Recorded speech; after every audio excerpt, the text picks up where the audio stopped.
Hi, I'm Braden Barbary, and this is my Physics 2212, Lab 2, Charge Tapes Revisited.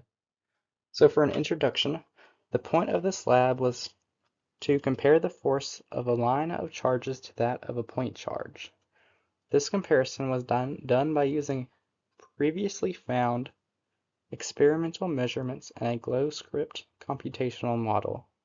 The charge of the tape was found to be greater in the line of the charges than it was in one specific point charge. In the lab, the top piece of tape was the system, and the bottom piece of tape and the earth were the surroundings. And for the physics principles, there is Newton's second law, which is that the net force equals the mass times the acceleration vector. There's Newton's third law, which states that a force of A on B is equal to the opposite of the force of B on A. And this was used for setting the gravity and the electric force equal to each other. And there's Coulomb's law, which is that the force of electricity equals 1 over 4 pi epsilon naught times the charge of one object times the charge of another object over the magnitude of the distance squared times the distance position unit vector. And for the coding, because this is a mainly coding lab, this first part was the constants that were found in lab 1, and they were all in their respective SI units. This is the 1 over 4 pi epsilon naught, the constant for gravity, the mass of the piece of tape, the length of the tape, and the distance where the two pieces of tape the top tape started to float. And another slide of coding. This first chunk here creates the electric field from the bottom piece of tape onto the top piece of tape.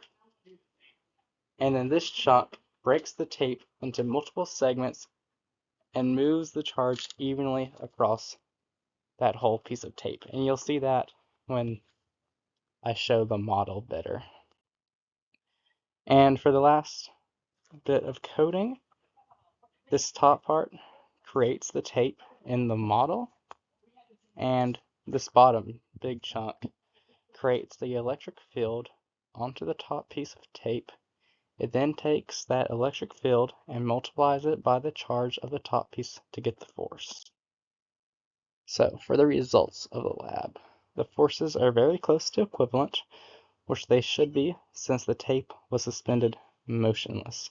And these forces are the force of gravity on the top piece of tape and the force of electricity on the top piece of tape by the bottom piece. And as you can see, it was done by splitting the tape into many point charges and calculating the force of the point charge on all the top ones. And that's what creates all these green arrows.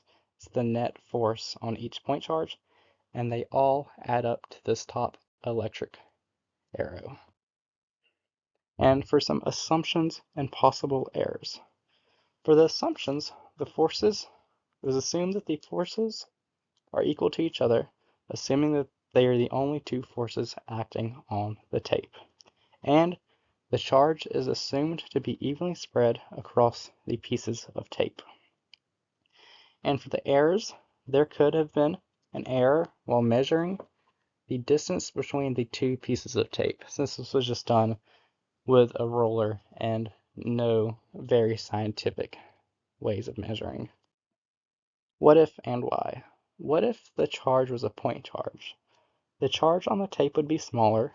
The point charge from the last lab was found to be 1.63 times 10 to the negative 8th, while the charge from this lab was 3.13 times 10 to the negative 8th. Why do these estimates differ? The point charge model only worked with forces in the y-hat direction, while a line charge model has multiple points of the bottom tape acting on the whole top tape, which you can see in the model. And in conclusion, through a web-work code and observations from an experiment, a charge for the whole piece of tape was found, and it was modeled to see how it interacted with another piece of tape. Thank you for listening.